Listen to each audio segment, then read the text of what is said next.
What is it about Taylor Swift and this tour that has fans so desperate for tickets? Joining us to talk Taylor is Alexandra Whitaker, news and pop culture director at Cosmopolitan. Thanks for being with us, Alexandra. Good to talk with you.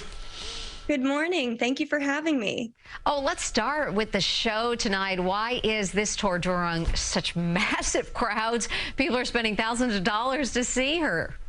It's so true. There are reports that a dad spent $21,000 on his daughter and her friends in Massachusetts on this concert. So the hype is certainly real. And really what it is about Taylor's concert, this is the Eras Tour. It's not just about her album Midnights, which she released last year, but it's about all of her different albums. She's playing old hits. She's playing the throwbacks. And so if you're a fan who grew up with Taylor or you missed out on maybe one of her concerts, but we're so excited about this tour again, you can go and see her sing your favorite song live.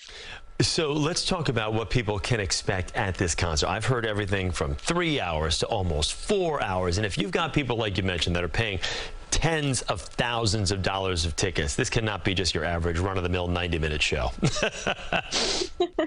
It's hardly that. I mean, the visuals are just stunning. It's about 3 to 4 hours. She's got props, she's got dancers, she's going through all the albums. But really what fans can expect is camaraderie, a stadium of fans singing along to 44 Taylor Swift songs together in unison.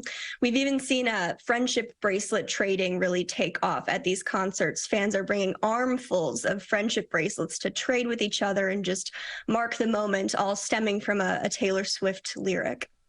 So Taylor Swift has a very large, very dedicated fan base. How do you think she has built and maintained such a strong relationship with them?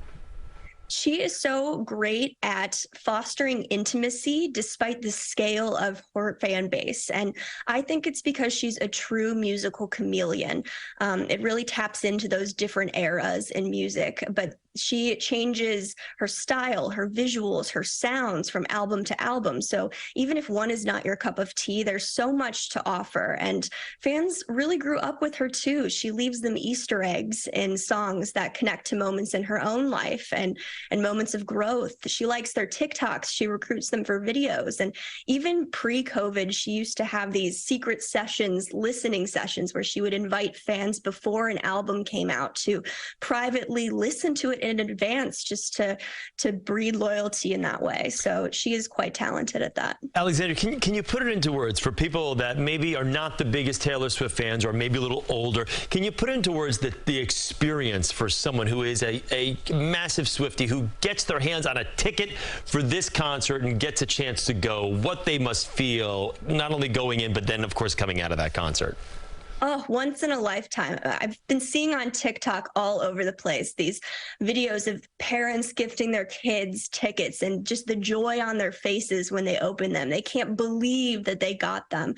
It really is the hottest ticket in town. And I think people are just so excited to be there and to be able to see Taylor Swift doing her thing across so many albums at one time. And Swift, one of the biggest artists of her generation, how would you describe her impact on the music industry? It's such a great question. I really think it is immeasurable how much that she has done in the music industry and just with her own catalog.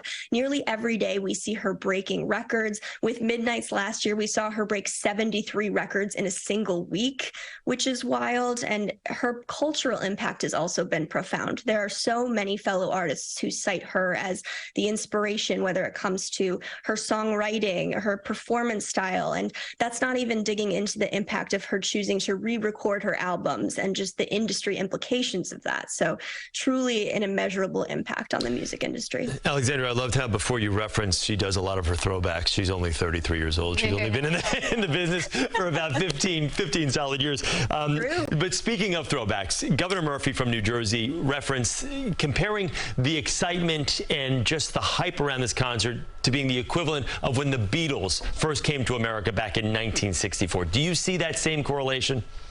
I do. I see it in the fans. That's really where you can spot that comparison. People are they want to camp out outside. We saw that in Philadelphia, the tailgating, which is not permitted for the record at MetLife Stadium. So please do not do that if you're in the area. But there is that desire to just be part of it, even if you did not score a ticket yourself. But that's part of why Taylor releasing so much new music and exciting new things at the same time really gives her fans an opportunity to partake even if they can't be there in person. Alexandra, so did you get a ticket? I did not. This will not be a surprise to any Swiftie who queued in a Ticketmaster line for hours, but they sold out so quickly. It's a tour so hot, not even a Cosmo editor is guaranteed access. Unbelievable. We got to work on that. Although we did hear the other day, we did broadcast that there were some tickets available for $21,000 each. So you have that, Alexandra. So try writing that one off on the company. Way to go, Cosmo. Alexandra, thanks. Good to talk to you. Good to talk to you. Thank you.